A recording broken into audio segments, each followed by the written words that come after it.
Well, first, the good. I think the opening up and having increased social contact is so important. It's something that we've been missing. Hugs are great. Social interactions are great. It helps us sustain our social connections. It's great for our health. It's great for reducing our anxieties. We feel happier because hugs increase our oxytocin, our happy hormone, lowers our blood pressure, lowers our stress hormones. But because we're sort of coming out of lockdown and adjusting to this new normal, it also is very normal to feel quite anxious about this. Social contact has become something that we perceive as a threat in the context of COVID. It's something that can be threatening, that can infect us. So kind of opening ourselves up to that threat can be anxiety inducing. Anjali, do you agree? Are you seeing this with the clients that you're hearing from? Absolutely. I think also there's what I'm seeing as a huge generational gap in the way that people are approaching life after lockdown. So I'm seeing younger people sort of just craving to get back to the way things were. So they're jumping headfirst straight in. Oh, you can go back to the playground. You can go back to your friends' houses. You can go back to school. I mean, kids are really loving being back in school, which is brilliant. But then you get, I've seen as the sort of older clients, and by older, I mean sort of not children, there's the capacity to think much more about the ramifications of, okay, I've lost a year of work, or, I've spent a year in my house and I'm feeling a bit more anxious in terms of health anxiety and things like that. So in terms of returning to life after lockdown, I think what I'm finding, at least in my clientele, is that the adults are actually finding it a lot harder than the kids. To be honest, I was reading a letter from a GP, a very experienced GP, Anjali, who was saying quite the opposite. He was saying the younger generation, he witnessed refusals to injections, tears, panic attacks and faintings. And he was wondering whether there was an increasing fragility of the younger human psyche. I think, and perhaps Nadia might be able to comment on this as well, certainly within my clientele, I'm seeing more health anxiety with adults than children, but that's specifically my little bubble. Though that being said, I've noticed that COVID has exacerbated the fears of children that were already there. Yeah, that was really all about vaccinations, to be honest. Yes, and so when a child is being, for me, so anyone under sort of 18 is worried about the vaccination, this, that, and the other, I want to look at why are they afraid of it? Is it actually about the needle and the vaccination, or is it about something a little bit deeper than that?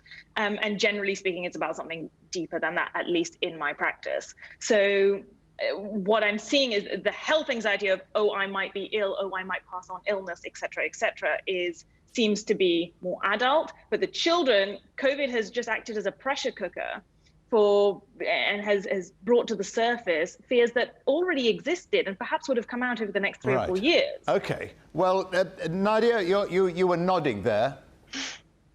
Yes, I think it's quite tricky to paint the whole generation in the same stroke. I think it's good to understand and appreciate the differences and different experiences.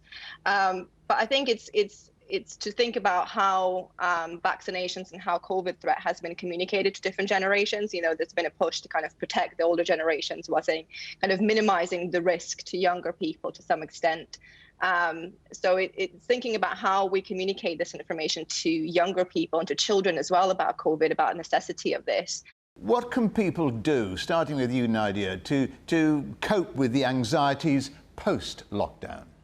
Well, first of all, accept our differences and be a bit kinder to ourselves and others, and not put ourselves and others on so much pressure, to be okay with everything changing, to jump into kind of life after lockdown, to accept everything as, back to new normal.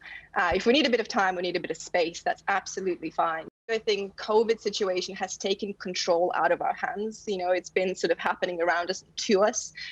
So as we proceed, as we kind of still go through it, knowing what we can do, what is within our capacity, within our remit, in our context, is so important, because it gives you that sense of control. I can do this, I cannot do that. And having those clear boundaries can support and lower that anxiety, because you know what you're dealing with. But also not comparing to other people, not inducing that anxiety if somebody's doing better than me, And if you do feel frustrated that somebody's going faster than you, somebody's jumped in and they're living their best life and you, for some reason, can't, sort of broadening perspective, kind of doing this temporal distancing and think, in a year, will this matter? You know, if I can't go to that barbecue, in a year, will this matter? It's a fear of missing out. Help, yeah, exactly. Exactly, that big FOMO thing, you know, in a year, will this have a significant income, kind of input on my life? And that can help reduce anxiety. And Anjali, how do you think people are going to cope then mentally with FOMO and everything else? For me, the most important piece of advice that I seem to be giving out is remember that you're an individual and that you're independent. We can't lump everybody in the same boat. We can't, you know, I know I've just talked about the different generations and things, but everybody has experienced a very different year. It's been very hard for everybody, but that's about the only generalization that we can make.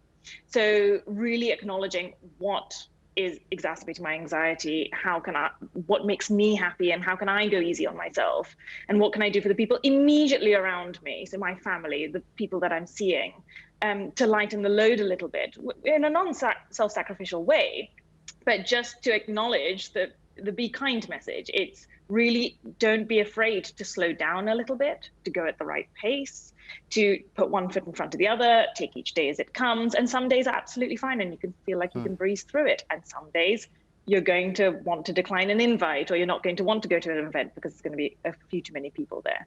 So it really is down to the individual and acknowledging what makes me okay. So what do I need? And do you think there's going to be full acceptance of the fact that perhaps COVID is with us for the long term, a bit like flu? Yes, I think that's a tough pill to swallow for a lot of people, particularly those who are looking to go to university soon. You know, teenagers who, I've said to so many teenagers, you know, you're supposed to be out there exploring the world and going through various rites of passage of learning about independence and sort of understanding social boundaries, which just hasn't happened in a year. You know, they just hasn't happened in a year. So I think it's tricky for them to really acknowledge that, hang on a minute, I've got to learn to live a new normal. I'm not just rushing back to the way things once were. And I'm not just waiting for the day that things will suddenly revert to the way they once were. I really am trying to adjust and get people to sort of adjust to a mindset where you do have to continue to adapt. And the skill set that I want to be able to offer people is, how can I continuously adapt? Not just how can I wait it out? How can I weather the storm? This kind of information, this kind of information should be out there, really. This is what the government should be perhaps putting out to people of all ages. But Nadia, a lot of people are starting to head back to the office after months of working at home, and that will bring its own mental challenges, won't it? Yeah, absolutely. It looks different now, doesn't it? I've been back in the office the other day and we have these plastic dividers between the desks, and you know, the workspace looks different. For young people, the university experience looks different. I'm an educator. I've been teaching online for a year. So university experience is very, very different. Yes, it's difficult in COVID, and yes, it doesn't look the same as maybe we have imagined, but that's about managing our expectations. But within a capacity to adjust to it, to have change, I think young people, for example, are in a fantastic position to do that. And Anjali, are there lifestyle changes you think people could make to help with their worries? I'm thinking perhaps, in my case, alcohol, in other cases, meditation and more lifestyle choices to help them relax, to banish the anxieties. I do think it's incredibly beneficial to keep a diary and plan and put one foot in front of the other, so that there's suddenly not this overwhelm of, oh, I've suddenly got so many things to do in a very short period of time. So I think, again, this is going to be a very individual answer. To generalize it is quite tricky, because there are people who are more inclined towards mindfulness, and there are some people who, when they go to that space, they actually get very anxious, and so that needs to be sort of helped and supported and dealt with. So in the general lifestyle changes, I think there are some that COVID brought out that really benefited people. So the capacity to slow down. If we think sort of 6-8 months ago, people were getting frustrated, but we had learned to live at a slower pace. We had learned to live at a pace where we weren't rushing from one thing to the next. Anjali and Nadia, thank you both very much for joining us here on The Agenda. Thank you for having us. Thank you for having us.